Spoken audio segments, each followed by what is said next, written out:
Bawal nga. Ay. Po sa, ano, sa side po na yon.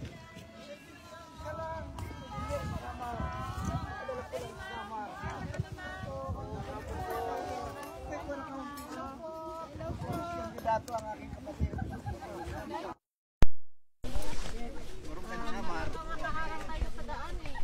Sorry kasi hindi ako pwede magtagal.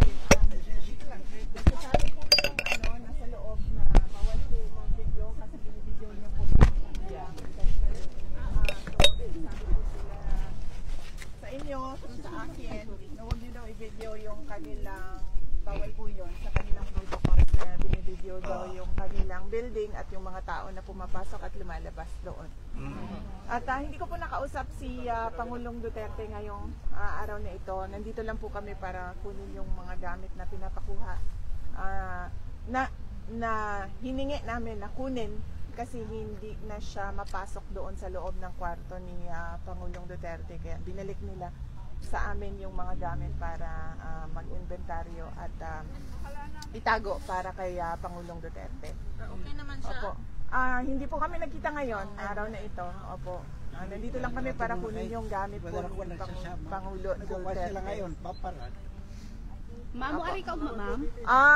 Yes, ma'am. Ay, very good. Hindi ko lang alam kung anong oras yung schedule, pero Kita-kita na tawag ma'am. mag-anhi ko din pero dili lang ko kibalo kung unsang Sa oras. orasa. Depende lang sa Noted, ma'am. Okay, salamat. Thank you. Sinasabi lang po sa palace. Next time na lang. Celebration po. Sila po ang nakakaalam ng No update celebration. po, no update. No update po, thank you. Pero bibisitahin niyo po sila. Sinasabi lang po yung palace. Sure naman. Ma'am, bawal hawakan. Ay, no. Okay.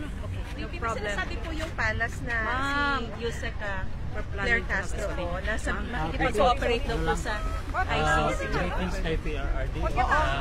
Meron na kami greetings. Nandoon siya sa officer. Meetings na sorry po. Mag-program po bukas para